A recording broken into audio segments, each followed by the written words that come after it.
Hello friends, easy knowledge में आप सभी का स्वागत है। और इस वीडियो के अंदर हम लोग जानेंगे कि मार्केट के अंदर जो कल है वो कैसे मार्केट रहेगा और उसमें हम किस तरह से एसएल को हंट कर सकते हैं, मतलब एसएल को खा सकते हैं। उस चीज़ को हम लोग जानेंगे। यहाँ पे जो है अभी हम आपको सबसे पहले निफ्टी 50 जो है उसका हम एनालिसिस बता रहे हैं 1 मिनट के टाइम फ्रेम में।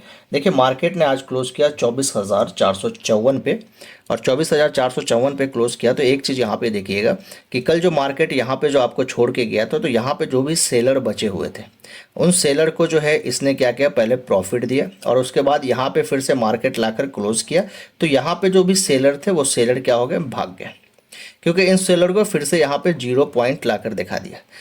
उसके बाद अगर आप देखेंगे तो जो पिछले दिन के जो बायर्स थे उन बायर्स को अगर आप देखेंगे तो यहाँ पे वो बायर्स थे, और बायर्स जो है उसने क्या किया कि यहाँ पे जिसने भी बाई किया था इस जगह पे वो एक अच्छा खासा प्रॉफिट में थे। लेकिन यहाँ पे क्या हुआ कि मार्केट ने इस चीज़ को यहाँ पे फिर कल लाया, और लाने के बाद इस जगह पे लाने के बाद क्या होगा कि यहाँ पे एक साइडवेज टाइप का मार्केट बनाया, जिससे ये जो बायर्स होंगे ये इसका क्या हो गया, या तो लॉस में आ गए होंगे या फिर यहाँ से निकल के भाग गए होंगे। और उसके बाद फिर देखिए कि नए बायर्स यहाँ पे एक्टिव हुए, और नए बायर्स जब एक्टिव हुए हैं तो आप देख रहे हैं कि मार्केट फिर जो है ऊपर की तरफ चला गया। जो एसएल जो है यहाँ से बायर्स का पहले इसने एसएल खाया, किसका, बायर्स का एसएल खाया, और उसके बाद फिर यहाँ से सेलर का एसएल, इसको भगा के फिर सेलर का एसएल खाया। कल का प्लान ये होगा कि मार्केट जो है कहीं ना कहीं आपको इस जगह पे लाके रखा है कि यहाँ पे जो है आपका सेलर का तो एसएल मौजूद है नहीं, यहाँ पे सेलर का एसएल आपको मिलेगा नहीं। तो यहाँ पे क्या है कि बायर जो है अच्छे प्रॉफिट में है।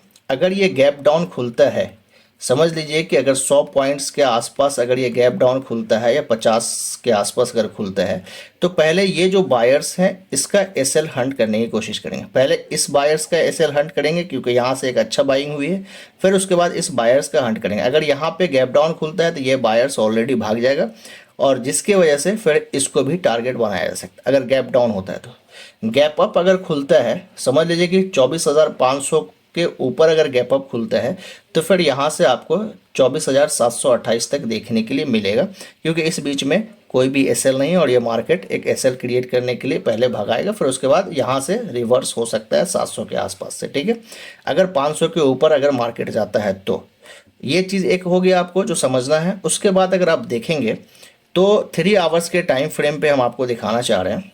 यहाँ पे अगर आप देखेंगे तो एक ब्रेकआउट आपको देखने के लिए मिला है, और वो ब्रेकआउट अगर आप निफ्टी 50 में देखेंगे, यहाँ पे डाउन ट्रेंड कंटिन्यू मार्केट था, और डाउन ट्रेंड होने के बाद देख रहे हैं कि कंटिन्यू डाउन ट्रेंड था। उसके बाद मार्केट ब्रेकआउट किया और यहाँ पे सस्टेन कर गया 3 आवर्स के चार्ट फ्रेम में। तो यहाँ से चांसेस है कि मार्केट आपको ऊपर की तरफ दिखेगा, क्योंकि ब्रेकआउट आपको मिल गया है। अगर कल ओपन होने के साथ अगर इस लाइन के अगर नीचे आ जाता है तो फिर मार्केट नीचे ही के चांसेस बनेंगे, और इसके ऊपर अगर ब्रेकआउट हो जाता है आपको तो ऊपर आपको 24,728 के आसपास तक देखने के लिए मिल सकता है। तो ये आपका निफ्टी 50 का था टारगेट। अब हम लोग बैंक निफ्टी का देख लेते हैं कि बैंक निफ्टी में किस तरह से आप एसएल को हंट करने की कोशिश करेंगे।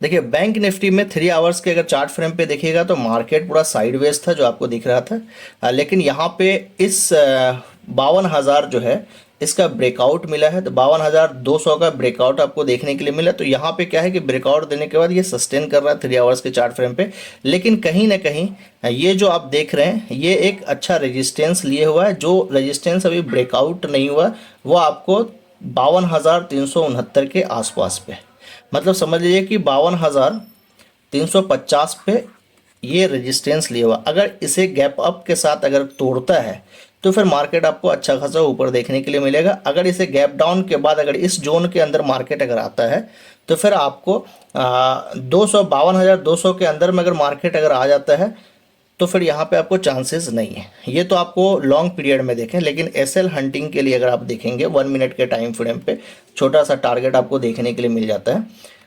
तो यहाँ पे अगर आप देखेंगे तो पहली चीज़ तो है कि यहाँ पे आप ध्यान दीजिएगा कि यहाँ पे जो है बाइंग दबा के हुआ है। तो यहाँ पे बायर्स अच्छा खासा एक्टिव हुए, एक अच्छा मार्केट कंसोलिडेशन होने के बाद जो है मार्केट साइडवेज हुआ। उसके बाद एक अच्छा वक्त बिताने के बाद यहाँ पे बाइंग अच्छा खासा हुआ है। उसके बाद ये धीरे धीरे यहाँ पे बायर्स को भी इनवाइट कर लिया और सेलर्स को भी कहीं ना कहीं इनवाइट कर लिया। अगर ये 52,200 के नीचे अगर आता है मार्केट तो ये जो बायर्स हैं इसको टारगेट बनाया जा सकता है। अगर गैप डाउन अगर होता है तो फ्लैट अगर होगा तो यहाँ पे मार्केट टाइम बिताने के बाद एक ब्रेकआउट देगा 52,400 का, और उसके बाद फिर चांसेस बनाएगा कि यहाँ पर जितने भी बायर सेलर्स जो भी हैं उनका एसएल खाने की कोशिश करें। तो ये चीज़ आपको देखने के लिए मिलेगा। अगर गैप डाउन अच्छा खासा हो जाता है 100 से 200 पॉइंट का, तो फिर ये बायर्स को टारगेट बना देगा जो 51,900 के आसपास में है। इसके ऊपर एसएल है कि नहीं वो चीज़ को भी आप नोट कर लें और देख लें कि इसके ऊपर आपको यहाँ पे एसएल देखने के लिए नहीं मिल रहा है। तो चांसेस ये है कि अगर मार्केट गैप अप अगर खुलता है, मतलब कि 52,400 के ऊपर में अगर मार्केट खुलता है इस जोन के आसपास अगर मार्केट खुलता है, तो ये आपको ऊपर जो है डायरेक्शन में जानने के लिए मिलेगा। फिर उसके बाद जो है आपको एसएल वगैरह क्रिएट करने की कोशिश करें। अगर गैप अप खुलता है तो एक बैग ये इसका एसएल नहीं खाएगा, तो इस चीज़ का ख्याल करिएगा। अगर गैप डाउन खुलता है तो मार्केट कुछ वक्त बिताने के बाद गिरेगा, गैप अप खुलता है तो मार्केट ऊपर उठेगा। अगर साइडवेज मार्केट रहता है तो यहाँ पे वक्त बिताने के बाद 52,400 का ब्रेकआउट देखने के लिए आपको मिलेगा। अगर वीडियो अगर आपको अच्छा लगे और समझ में आया हो तो ज़रूर लाइक कर लीजिएगा। मिलते हैं नेक्स्ट वीडियो में।